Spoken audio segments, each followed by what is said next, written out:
All right, let's redesign the Toyota MR2. It's a car. I really like the car. I have an idea of which version I want to redesign, but let's see what comes up when we Google it right here first of all.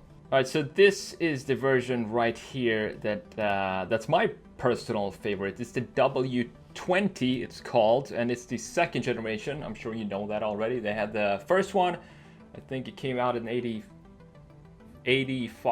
or 85 or something like that, and then they had this one, and then they had the last W30 model, which is this one right here, and it's a pretty decent price for this one. But anyway, I think they lost a lot of the coolness of the MR2 when this came out. It's more of a they went from a cool mid-engine fun sports car into a more of a it just doesn't feel like a sports car when you look at it. It looks weak and it looks kind of a bit awkward. The headlights are extremely big compared to the pop-up headlights that they had on the W20. I really love the design of the W20, the second version, the second generation MR2. I think it's just timeless. It's a timeless design. Mid-engine is probably a lot of fun to drive, especially with the manual transmission. And the proportions of the car, it's such a small car. This almost reminds me, I think it has a lot to do with the color too, and the rims, of course. 355 Ferrari, I think you can see that as well. And the air intakes right here.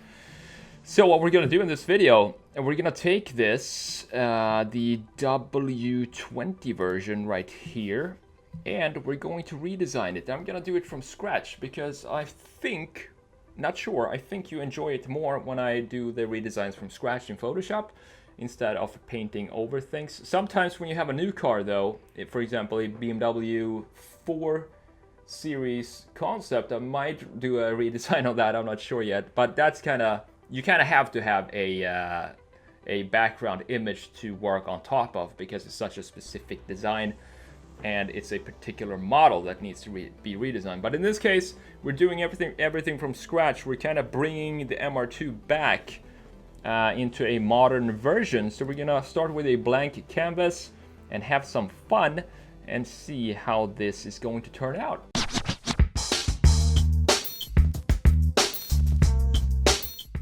Before we jump into the redesign of the Toyota MR2, I want to take a minute to thank today's sponsor, which is Skillshare. Skillshare is an online community with thousands of classes in whatever category you want, covering everything from the creative field to the business skills. A premium membership gives you unlimited access, so you can join any communities or classes that you like and go through them at your own pace. All you have to do is log in whenever you feel like it and study and get through the course in your own pace. Me personally, I've been on the platform since 2015, which is close to 5 years now, and that's both as a teacher and a student myself. The thing I love about Skillshare is the ease of use. All you have to do is just click enroll and you're enrolled in a class, and of course it's also incredibly affordable. It's less than $10 a month for a premium membership, and that gives you unlimited access to as many classes as you like. One of the areas that I want to improve in is graphic design, and my favorite teacher at the moment is Aaron Draplin and his classes on graphic design. It's kind of laid back and more my style. I don't like to sit in a classroom and be bored.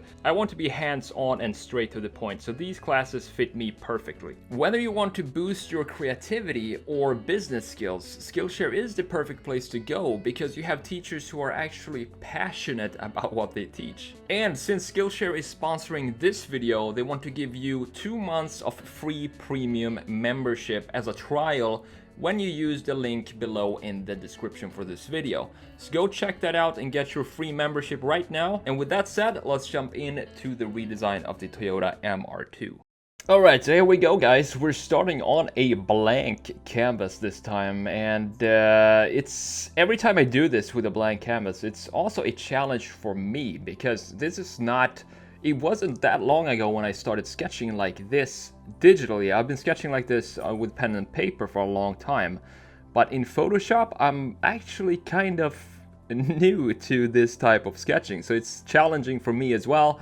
And I like it because I feel like I am learning new things with every single design that I make like this from scratch.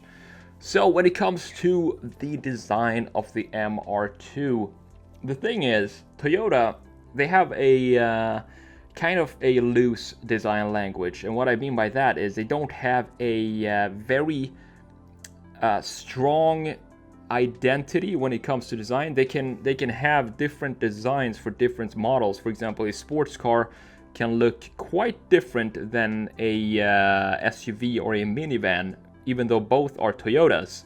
So we're kind of free here to figure out what we want this car to look like. And I do want some identity in the front, of course, with these air intakes that Toyota are using right now, and pretty much every single car company right now.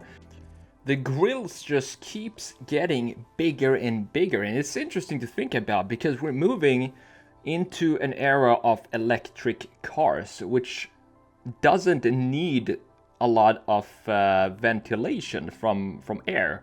So it's kind of funny to think about that we're getting bigger grills, but in fact they should be getting smaller if we're using electric cars. It's kind of fun to think about.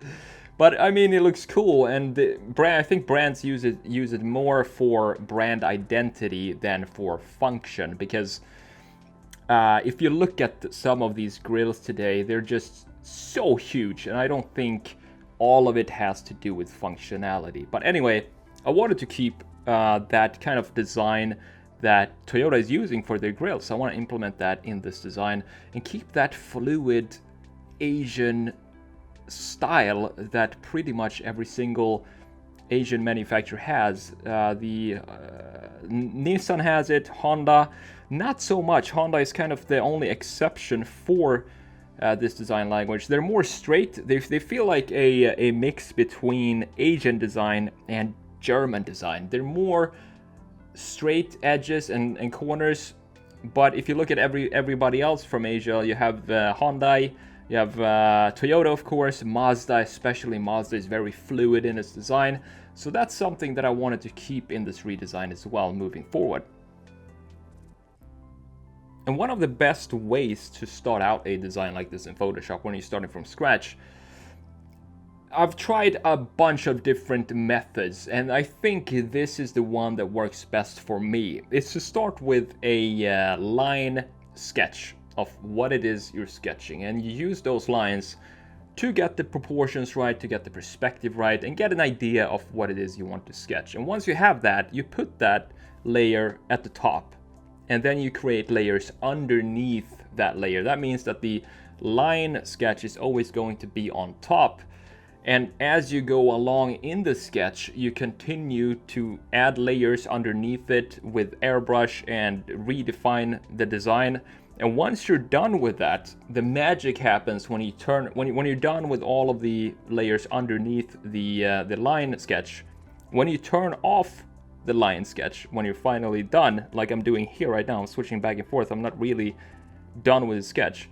But that's when you get the clear sketch, or the clean sketch of what it is you're sketching, because the messy lines you can turn them off and you have defined everything else using the airbrush, but you still used those lines as a guide, and those were necessary up until that point to figure out where everything goes when it comes to shading and design. And this technique is something that's been evolved, I think, in the background for myself over at least a decade. I mean, I've been sketching cars in Photoshop, at least trying to sketch cars in Photoshop since 2007 when I first got my first tablet. And I remember the cars that I sketched back then. I probably have a few of them on my old laptop. I can show you in another video. I don't know if I want to show you them, but they were not the greatest sketches. I remember being so frustrated because I was always comparing myself to professional designers, and I had my a huge folder on my laptop with inspiration sketches from professional designers, and those were the sketches that was the level that I wanted to reach. So I was experimenting a lot with different techniques in Photoshop. It kind of went in waves. It's funny now when I think about it, because I started out in Photoshop a lot, and I didn't really sketch a lot on paper in the beginning because I don't know, that's the wrong way to go about it. Before you start in digital, you always want to have the basics covered analog with analog sketching on pen and paper, because you're not gonna, it's harder to go from digital to analog, because in digital you have all these shortcuts. You have undo, you have the eraser, you can start over, you can sketch over whatever you want, but you don't have that benefit, especially when you're sketching with a big pen or a pen instead of a pencil. And by the way, that's the reason why I prefer to sketch with pens, is because I don't have the luxury of undoing anything. If I make a mistake on paper, I need to figure out a way to solve that and to hide it and to solve the design issue that I created in a creative way, instead of just taking an eraser and erase it and start over.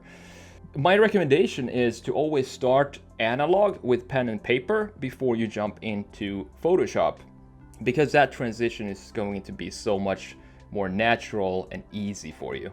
So we're pretty much done with this redesign here. All I gotta do now is just show you the final result and add some color to this design. I think it turned out okay. It looks cool. It looks like a mid-engine, of course, because we have the A-pillar so far forward and we have the air intake in the back, which kind of gives it away that it's a mid-engine car, or a rear engine, but in this case mid-engine.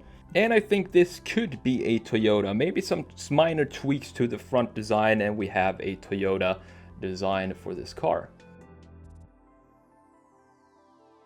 So that's the redesign of the Toyota MR2. I hope you enjoyed this video just as much as I enjoyed making it. And thank you so much for spending a few minutes with me today, wherever you are in the world. It's crazy to think about that there are people from around the world that you take the time out of your day to watch my videos. That really means a lot to me.